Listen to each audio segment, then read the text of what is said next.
श्री गणेशाय नमः। श्री सरस्वते नमः। श्री गुरुभ्यो नमः। जगद्गुरु नरेंद्राचार्य महाराज की जय। सद्गुरु काडसिद्धेश्वर महाराज की जय। संत शिरोमणि गजानन महाराज की जय। आद्य जगद्गुरु रामानंदाचार्य महाराज की जय। सियावल्लभ रामचंद्र की जय।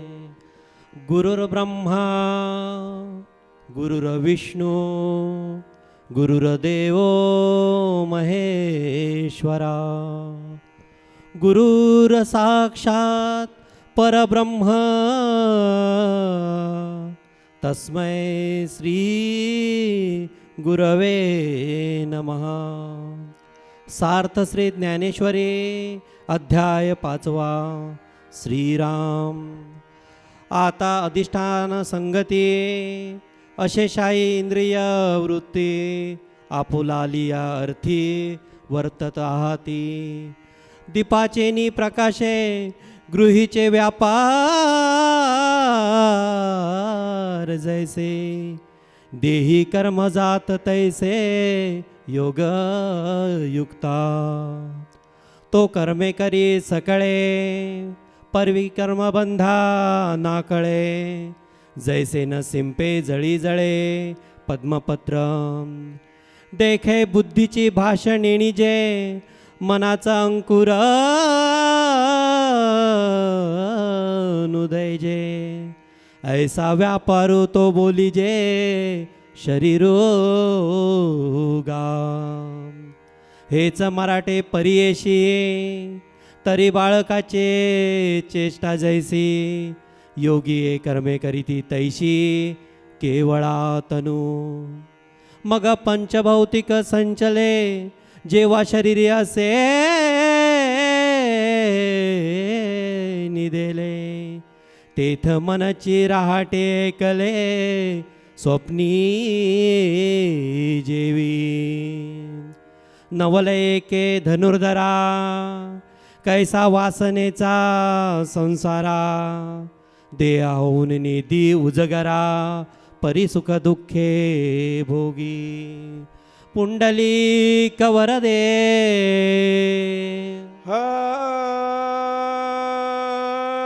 हरी विठ्ठल। श्री ज्ञानदेव तुकाराम पंढरीनाथ महाराज की जय। जगद्गुरु नरेंद्राचार्य महाराज की जय। परम पूज्य परमादरणीय जगतगुरु श्री के पावन चरण कमलों में वंदन करता हूँ। परम पूज्य कानिफनाथ जी महाराज के चरणों में वंदन करता हूँ। सत्संग में उपस्थित सभी श्रोताओं में बसे ईश्वर को प्रणाम करता हूँ और सभी श्रोताओं को मेरा सांप्रदायिक श्री गुरुदेव। एक युवक एक ज्ञानी सदगुरु के पास पहुंचा और उसने सदगुरु से विनती की कि आप मुझे अपना शिष्य बना लीजिए। सदगुरु अपने गुरुकुल में बैठे थे। उन्होंने उस युवक की तरफ देखा। कुछ 35-40 वर्ष का वो युवक रहा रहेगा और उन्होंने कहा कि मैं तुम्हें अपना शिष्य बनाने के लिए तैयार हूं, लेकिन मेरी एक शर्त है। क्या शर्त है? तुम्हें 1 दिन और 1 रात स्मशान में रहना पड़ेगा। स्मशान का नाम सुनकर के युवक घबरा गया। बोले गुरुवर, दिन में तो ठीक है लेकिन रात में स्मशान में रहना पड़ेगा? बोले हाँ, रात में भी रहना पड़ेगा। बोले स्मशान में तो भूत प्रेत पिशाच आदि रहते हैं, मैं स्मशान में कैसे रहूँगा? बोले वो मुझे नहीं पता, लेकिन तुम्हें 1 रात और 1 दिन स्मशान में बिता करके आना होगा और दूसरे दिन सुबह आकर के मुझे बताना होगा कि तुमने वहाँ क्या क्या देखा। उसके पश्चात मैं तुम्हें अपना शिष्य बना सकता हूँ। सोचने के बाद वो युवक बोला कि ठीक है, मुझे आपकी शर्त मंजूर है। तो बोले ठीक है, कल सुबह तुम स्मशान में चले जाना और परसों सुबह मुझसे आकर मिलना। युवक वहाँ से चला गया। गुरुवर ने अपने 4 शिष्यों को बुलाया और उनसे कहा कि ये जो युवक आया था ये कल सुबह स्मशान में जाएगा और रात में भी वहीं रहने वाला है, तुम दूर से सिर्फ इसके ऊपर ध्यान रखना और कुछ नहीं। चारों को आज्ञा दे करके गुरुवर ने भेज दिया। वो युवक गया, पूरा दिन पूरी रात स्मशान में रहा। दूसरे दिन सुबह सदगुरु के सामने फिर से उपस्थित हुआ। सदगुरु ने पूछा, अब मुझे बताओ तुमने क्या क्या देखा वहाँ पर। सबसे पहले तो मैंने देखा कि एक बूढ़े इंसान की अर्थी कुछ लोग लेकर के आए और उन्होंने वहाँ अर्थी को रखा। उनके साथ में कुछ 8-10 लोग आए थे। वो आपस में बात कर रहे थे कि बहुत ही अच्छा इंसान था, बहुत अच्छे कर्म इसने किए थे।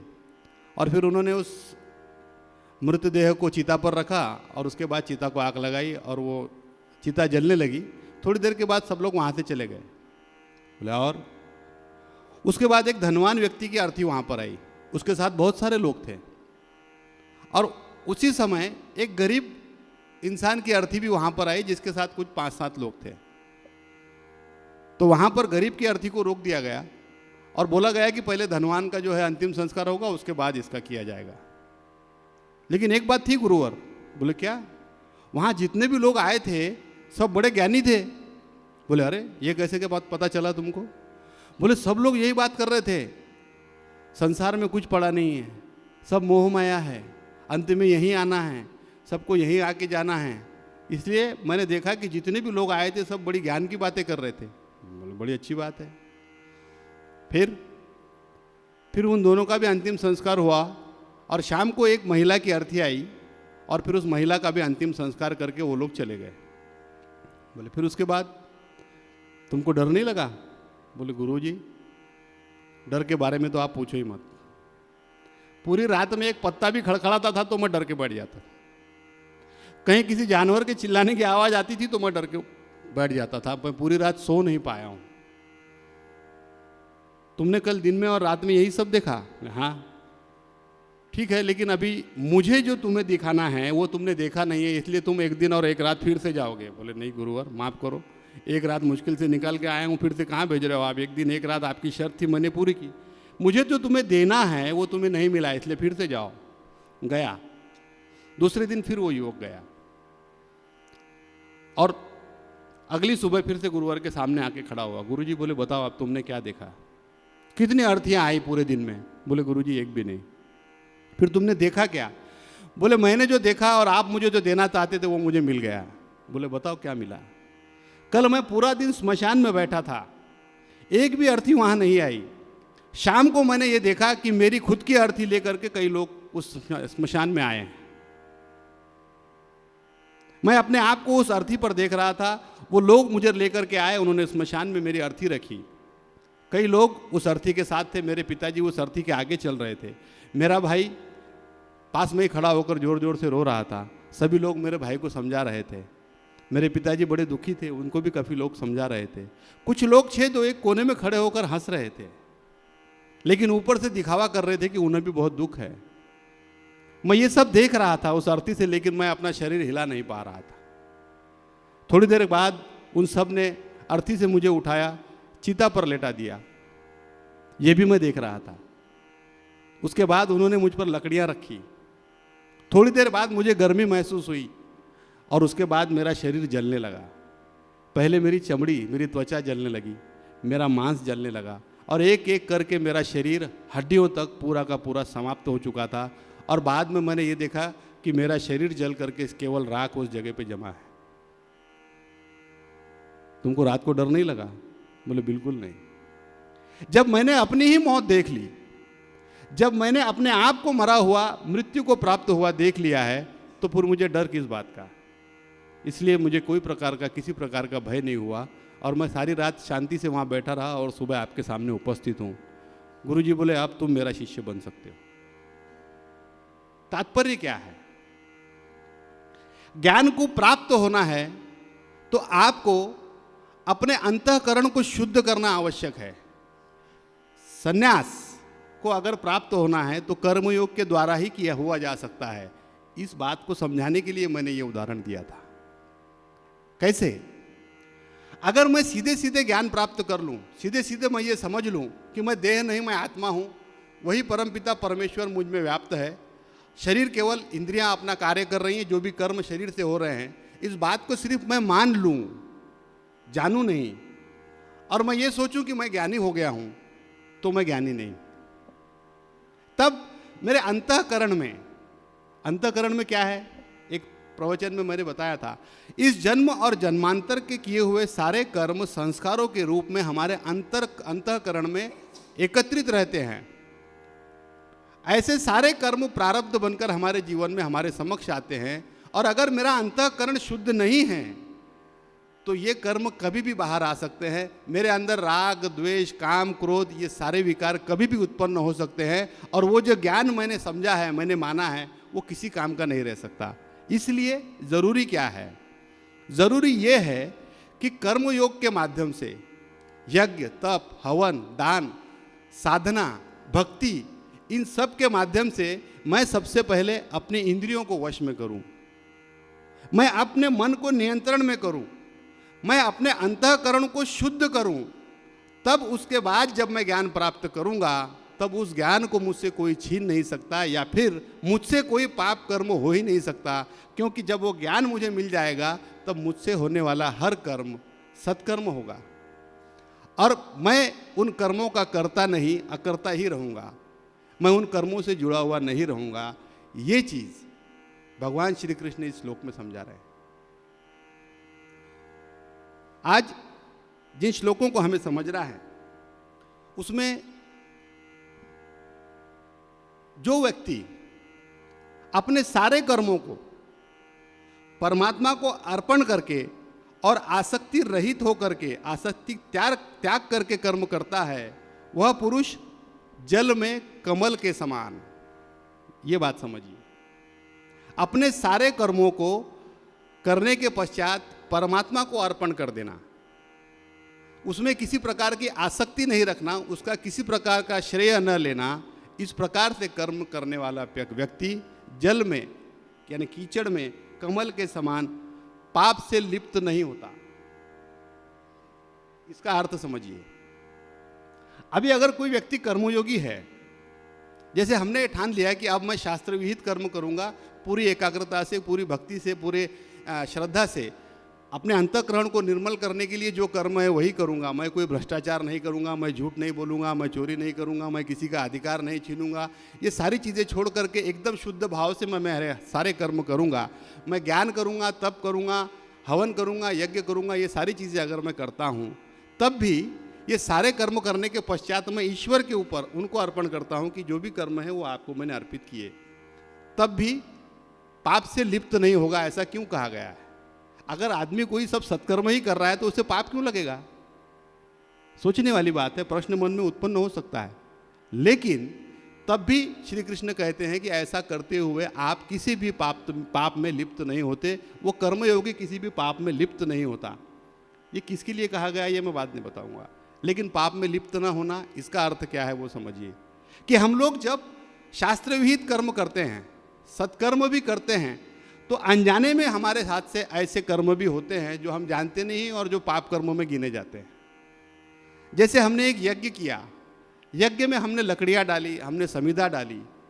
इन लकड़ियों में, इन समिधाओं में न जानते हुए जो भी जीव जंतु उस लकड़ियों में बैठे हैं, छुपे हुए हैं, वो उस अग्नि में जल के भस्म हो रहे हैं। एक प्रकार से देखा जाए तो हमारे हाथों से उनकी हत्या हो रही है। या हम जमीन पर चल रहे हैं, चलते हुए हमारे पैरों के नीचे कोई कीटक है, कोई मूंगी है, कोई चींटी है, ऐसी आती है और उनका हमसे हत्या होती है। इस प्रकार के जो कार्य हैं जो अनजाने में भी हमसे होते हैं, ऐसे कर्मों के पाप से भी वो व्यक्ति लिप्त नहीं होता। वो हर प्रकार के कर्म से अलिप्त रहता है, हर प्रकार के पाप से अलिप्त रहता है। यहाँ भगवान श्री कृष्ण का कहना ये है। और 11वें अध्याय में उन्होंने ये कहा है, श्लोक में उन्होंने ये कहा है कि जो कर्मयोगी है, पहला वाला अभी का जो उदाहरण उन्होंने दिया है वो कर्म सन्यासी के लिए कहा है कि जो अपने कर्मों को पूरी तरीके से भगवान को अर्पित कर देता है, उसमें कोई आसक्ति नहीं रखता। ऐसा व्यक्ति जल में कमल के समान पाप से अलिप्त रहता है। ये चीज़ किसके लिए है? जो ज्ञानी व्यक्ति कर्म करते हैं। लेकिन जो कर्मयोगी है, जैसे हम लोग हैं, हम ज्ञान की तरफ बढ़ रहे हैं, हम अच्छे मन से स्वधर्म से कर्म को कर रहे हैं, ऐसा कर्मयोगी जब इंद्रिय, मन, बुद्धि और शरीर द्वारा भी आसक्ति को त्याग कर अंतःकरण की शुद्धि के लिए कर्म करता है। यानी हम जो भी कर्म करेंगे, शास्त्र विहित कर्म, वो हमारे अंतःकरण की शुद्धि के लिए करते हैं।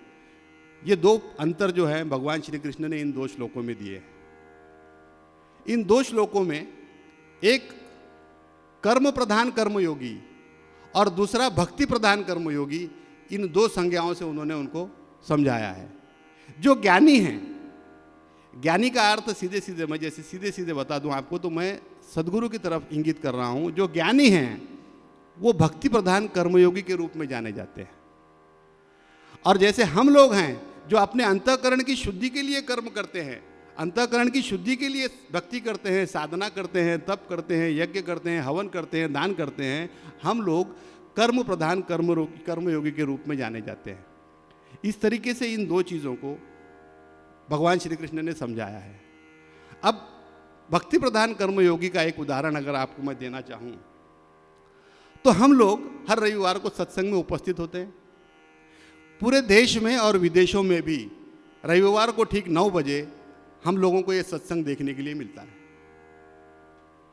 सोचिए, स्वामी जी ने ऐसी व्यवस्था की है कि हर जगह हमारे लाखों के संप्रदाय में जितने लाखों उनके भक्त हैं, शिष्य हैं, वो एक ही समय में 1 घंटे के लिए सत्संग के लिए एक जगह एकत्रित होंगे। यानी अगर हम देखें तो उस 9 से 10 बजे के समय में लाखों लोग बैठ करके एक साथ इस सत्संग को सुन रहे हैं या देख रहे हैं। स्वामी जी ने क्या किया? स्वामी जी ने अपने जेब से पैसा निकाल करके ये पूरा सर्वर है, ये टैब है, ये सैटेलाइट है, ये सारी चीज़ें जो है ये नहीं बनाई। स्वामी जी ने किया क्या? स्वामी जी ने लोक माध्यम से लोक कल्याण के लिए एक कर्म को किया। हम लोगों से, भक्तों से जो दान होता है उसको एकत्रित करके ये सारी चीज़ें, ये सारी सुविधाएं उनके लिए उपलब्ध की और लाखों भक्तों को 1 घंटे के लिए सत्संग में यहाँ आने के लिए उन्होंने एक मार्ग दिया सत्संग का, यानी एक सत्कर्म का मार्ग दिया। सोचिए, स्वामी जी अकेले हैं, लेकिन उनके आदेश से, उनकी बातों को मान करके इस सारे सत्संग को बनाने के लिए और आप तक पहुंचाने के लिए कितने लोगों ने कार्य किया होगा। पूरी आईटी टीम लगती है इस पूरे सेटअप को बनाने के लिए, जिन्होंने सॉफ्टवेयर बनाए हैं उनके द्वारा सदगुरु की सेवा हो रही है। जो लोग इन चीज़ों को रिकॉर्ड कर रहे हैं, इन चीज़ों को बता रहे हैं, जो इन चीज़ों को इसका म्यूज़िक बजा रहे हैं, जो भजन वाले हैं, ये सारे चीज़ें उसी वक्त गुरु की सेवा में लगे हुए हैं। और हम लोग 1 घंटे तक इस सत्संग को सुन करके, बाकी किसी भी कर्म से अलिप्त होकर के सत्संग को सुन करके अपना जो 1 घंटा है ये कर्म कर रहे हैं हम लोग। सत्संग को सुनना भी कर्म है। तो ये जो कर्म कर रहे हैं ये किस प्रकार से स्वामी जी करवा रहे हैं, इस बात को अगर हम सोचें तो हमें समझ में आएगा कि भक्ति प्रधान कर्मयोगी किस तरीके से कार्य करते हैं। लेकिन इतना करते हुए भी स्वामी जी ने कभी इसका श्रेय नहीं लिया। वो हमेशा 9 बजे आते हैं और बैठते हैं और प्रवचन देते हैं। कभी उन्होंने ये बोला नहीं है कि देखो मैंने इतना सब किया है, तुम लोगों को आना चाहिए, मैं देखो तुम्हारे लिए कितना कर रहा हूँ, मैं तुम्हारे भले के लिए कर रहा हूँ, तुमको ज्ञान देने के लिए कर रहा हूँ। बिल्कुल नहीं। जो भी मैंने किया है मेरे गजानन महाराज करवा रहे हैं और जो हो रहा है ये उनकी मर्जी से हो रहा है। इस भाव के साथ इतने बड़े सेटअप को बना करके उन्होंने हमारे लिए छोड़ा हुआ है। यह है भक्ति प्रधान कर्मयोगी के कर्म, यह है उनके लक्षण। और ऐसे कितने ही काम जो स्वामी जी को जानते हैं, जो लोग स्वामी जी को समझते हैं, जिन्होंने उनको देखा है, नज़दीक से उनके कार्यों को देखा है, वो लोग समझ सकते हैं कि किस तरीके से एक ज्ञानी व्यक्ति, एक कर्म सन्यासी अपने कर्मों को करता है और फिर भी उन कर्मों से अलिप्त रहता है। तो अब हमें निश्चित करना है कि मैं कर्म प्रधान कर्मयोगी बनूं या ना बनूं। स्वामी जी ने क्या किया, इस पूरे 6 से लेकर के 11 श्लोक में जो चीज़ दी हुई है उसमें स्वामी जी किस तरीके से हम लोगों से कार्य लेते हैं वो मैं आपको बताता हूँ। कर्मयोग के बिना ज्ञान की प्राप्ति नहीं होनी भी नहीं चाहिए, क्योंकि वो अस्थायी ज्ञान होगा। स्वामी जी क्या करते हैं, सेवा देते हैं, भक्ति करने के लिए कहते हैं, माधुकरी इकट्ठी करने के लिए कहते हैं, नाम स्मरण करने के लिए कहते हैं। हर भक्त को हर संप्रदाय के अलग अलग जिलों में हर लोगों को अलग अलग आप ये कीजिए, आप ये कीजिए, आप ये कीजिए, इन सारे कर्मों को करने के लिए देते हैं। उसका कारण ये है कि इन कर्मों को करके हम अपने अंतःकरण को शुद्ध करें। उनका उद्देश्य इसके पीछे ये है कि ये जितने मेरे भक्त हैं, ये जितने मेरे शिष्य हैं, ये सभी उस ज्ञान को प्राप्त करें, लेकिन इस ज्ञान को प्राप्त करने के पहले इन सबका अंतःकरण शुद्ध होना आवश्यक है। और उसको ध्यान में रख करके स्वामी जी जो भी कार्य, जो भी सेवा हमको देते हैं, वो सब हमारे अंतःकरण की शुद्धि के लिए देते हैं। यानी सोचिए, ये एक व्यक्ति जिसने हमारी ही तरह शरीर धारण किया है, लेकिन गीता हम आज सुन रहे हैं, ये श्लोक का अर्थ हम आज सुन रहे हैं, देख रहे हैं, समझ रहे हैं, लेकिन स्वामी जी कितने सालों से इस कार्य को करते आ रहे हैं। सोचने वाली बात यह है कि स्वामी जी ने इस ज्ञान को या इस श्लोक को कभी पहले हमें समझाया नहीं या बताया नहीं, लेकिन वो इस कार्य को करते चले आ रहे हैं और इस कार्य को बढ़ाते चले आ रहे हैं। आज संप्रदाय को उन्होंने इतना बढ़ाया है। तो एक भक्ति प्रधान कर्मयोगी कर्म प्रधान कर्मयोगी को किस तरीके से बनाता है, उसके कर्मों को किस तरीके से शुद्ध करता है, उसके अंतःकरण को किस तरीके से शुद्ध करता है, हमारे इंद्रियों को हमारे वश में करने के लिए क्या क्या करना चाहिए, वो हमें बताते हैं। कि हम अगर भक्ति करेंगे तो मन का व्यायाम होगा। मन का व्यायाम से मतलब क्या है कि ये मन जो है आपका, वो आपके नियंत्रण में रहेगा। इंद्रियां अगर आपकी भटकती भी हैं, मन अगर आपका नियंत्रण में है, तो आप उस वासना से, उस दुष्कर्म से दूर रह सकते हैं, उसमें लिप्त नहीं होंगे। इतना बड़ा शास्त्र, इतनी बड़ी सोच, इतना बड़ा उद्देश्य एक ज्ञानी पुरुष का, या यूं कहिए तो सिर्फ परम पिता परमेश्वर का ही हो सकता है, जो एक साथ में लाखों लोगों को सत्कर्म में लगाए या उनका अंतःकरण शुद्ध करने के बारे में सोचे। हम लोग इतने अंदर या इतनी गहराई तक जाकर इस बात को कभी सोचते नहीं। हम लोग केवल सामने सदगुरु आए हैं, समस्या मार्गदर्शन है या समस्या पूछनी है, उतनी देर तक ही सदगुरु से लगाव रखते हैं। सेवा भी करते हैं, उतनी देर तक हम लोग लगाव रखते हैं। फिर जब हम अपने संसार में, अपने प्रपंच में लगते हैं, तब इन सारी बातों को हम लोग दूर कर देते हैं।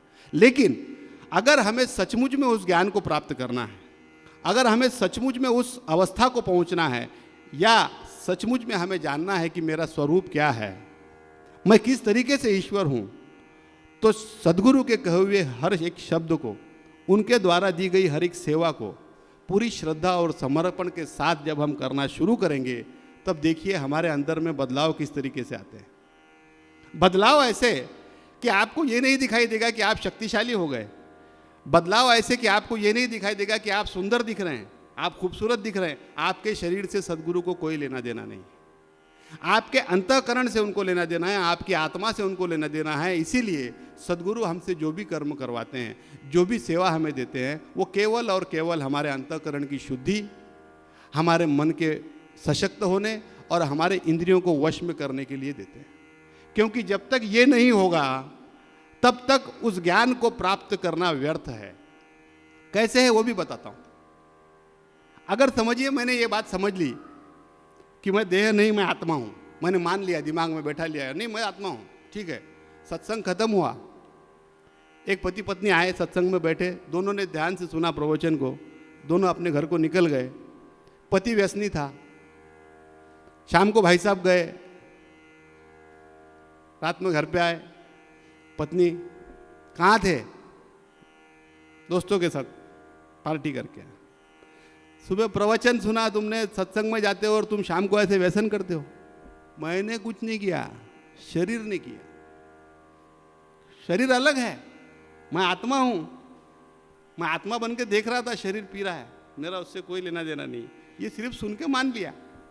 पत्नी बोली ठीक है, अंदर गई, झाड़ू लेकर के आई, जय जी शुरू कर दिया। मुझे क्यों मार रही है? औरत होकर के पति पे हाथ उठा रही है, झाड़ू से मार। मैं कुछ नहीं कर रही, शरीर कर रहा है, मैं आत्मा, मैं तो दूर खड़ी हूं। ये चीज कि आदमी मान्यता के आधार पे अगर ये समझ ले कि मैं शरीर नहीं, मैं आत्मा हूं, वो किसी काम का नहीं। उसका मन उसके वश में नहीं, केवल वो ये मान ले कि मैं शरीर नहीं, मैं आत्मा हूँ, और शाम को जा करके अपने मन के अधीन होकर के अगर वो व्यसन करने लगे, दुष्कर्म करने लगे, ऐसा व्यक्ति ज्ञान को कभी प्राप्त नहीं हो सकता। इसलिए हमें चाहिए, अध्यात्म में नक्कल नहीं चलती है, ये ध्यान में रखिए। हमने नक्कल करने का प्रयास किया तो खुद को खुद हम फंसाएंगे।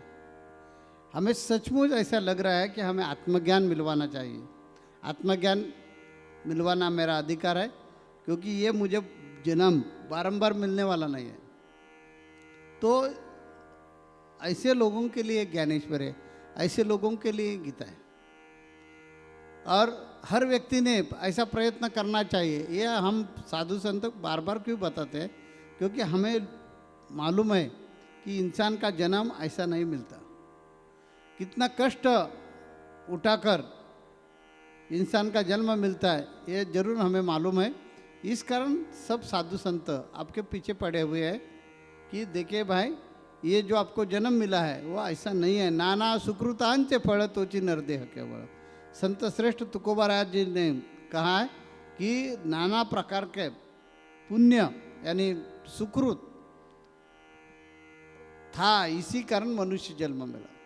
तो ये मनुष्य जन्म में आकर ये सोचने की ज़रूरत है कि जो चराचर में है वो हमारे में कैसा है, या जो चराचर में है वो ही हम है, ये समझना यानी मुक्ति मिलवाना, ये हर व्यक्ति की जिम्मेदारी है। इसीलिए भगवान ये इंसान का जन्म देता है। इंसान का जन्म देकर भगवान उधर ही रुका नहीं है, भगवान सद्गुरु के रूप में आता है और सद्गुरु के रूप में आकर हमें सिखाने का प्रयत्न कर रहा है, पढ़ाने का प्रयत्न कर रहा है कि बेटा देखिए, आप शेर है शेर, आप बिल्ली क्यों खुद को समझते? इसलिए ये सब प्रकार है। अभी जो गीता हम पढ़ रहे हैं या सुन रहे हैं, ज्ञानेश्वरी सुन रहे हैं, ये इसीलिए है कि परमात्मा ने ये जिम्मेदारी साधु संतों पर सौंप दी है। जैसे भगवान कृष्ण को ये गीता कैसे मिले? सूर्य से मिले। सूर्य से ये गीता का ज्ञान गुरु शिष्य नाते से यहाँ तक पहुँचा और भगवान कृष्ण ने अर्जुन को बताया। अर्जुन और कृष्ण का जो संवाद था वो अनेक योगी पुरुष ने सुना और अपने अपने मार्ग से, अपने अपने शब्दों में संपादित करवा कर हमारे तक पहुँचाया। हमारी जिम्मेदारी है कि ये सुनकर ये जो बहुमोल जन्म मिला है वो व्यर्थ गंवाना नहीं चाहिए।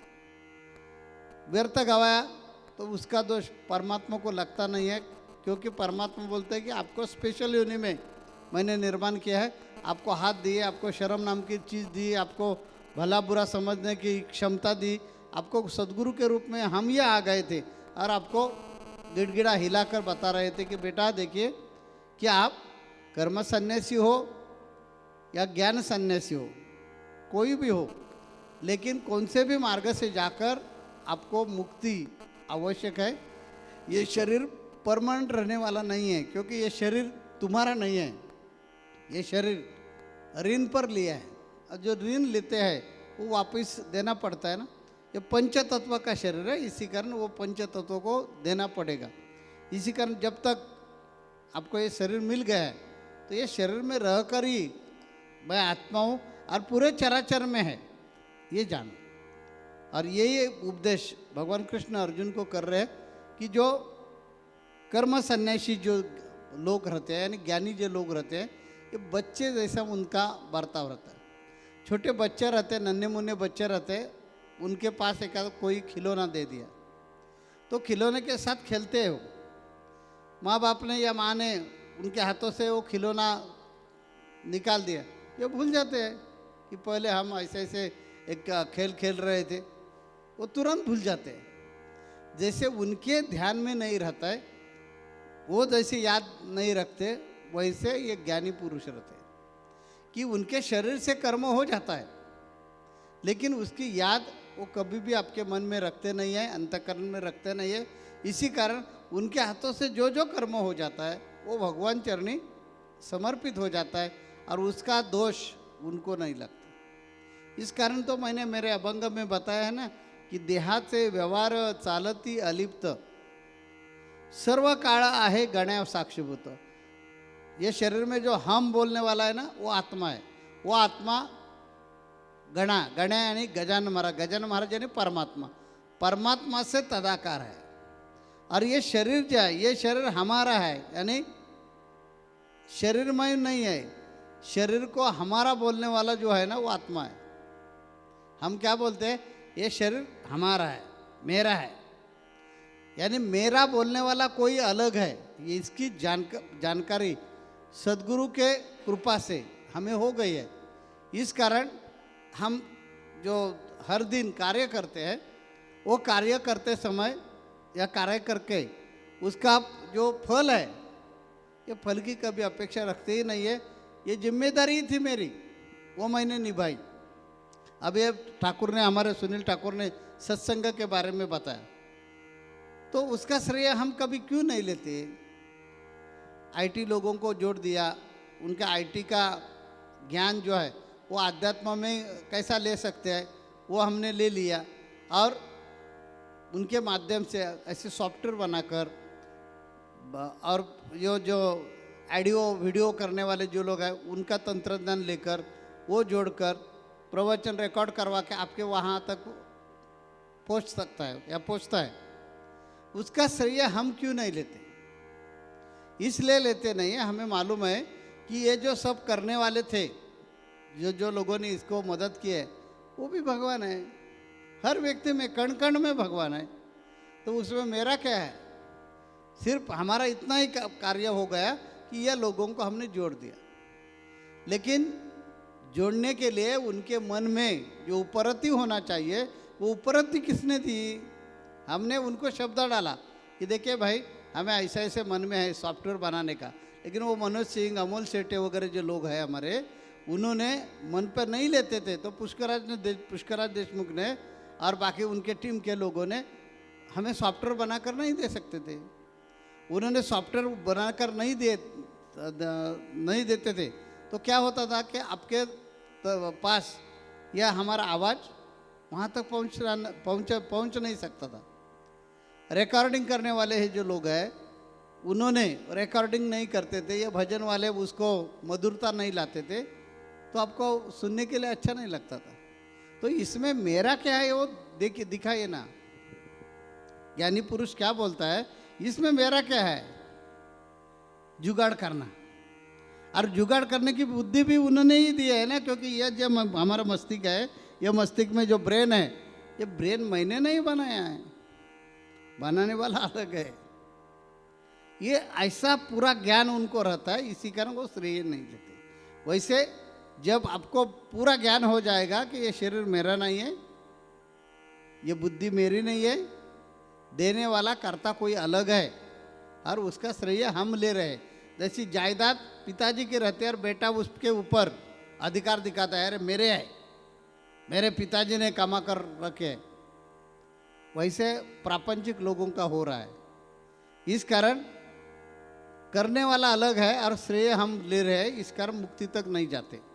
योगी पुरुष जो रहते हैं, ज्ञानी पुरुष जो रहते हैं, उनको मालूम रहता है कि इसमें से हमारा कोई भी नहीं है। हम सिर्फ क्या करते हैं, भागने का, दौड़ने का काम करते हैं, दौड़ाने वाला भी वो ही है। तो ये कर्म अकर्म हो जाता है और उसका फल जिसको पुण्य बोलते हैं वैसा मिलता है। वैसे प्रपंच में आप लोग हैं और आपको सचमुच अकर्म करने का है, तो हर चीज़ का श्रेय गुरु को देने के लिए सीखो, तो आपसे आप ज्ञानी पुरुष हो जाएंगे और एक ना एक दिन आपको जरूर आत्मज्ञान हो सकता है। अभी भगवान कृष्ण ऐसा बताकर अर्जुन को प्रेरित करते हैं, तो भी अर्जुन के मन में और भी आशंका है, शंका रहती है। इसलिए भगवान कृष्ण अर्जुन को और प्रेरित करने के लिए और उत्तेजित करने के लिए, उनके मन में वीरश्रेय आने के लिए मार्गदर्शन कर रहे हैं। वो हम अगले सत्संग में जरूर सुनेंगे। जगत गुरु नरेंद्राचार्य महाराज की जय। सद्गुरु काड़ सिद्धेश्वर महाराज की जय। संत शिरोमणी गजानन महाराज की जय। आद्य जगद्गुरु रामानंदाचार्य महाराज की जय। सियावल्लभ रामचंद्र की जय।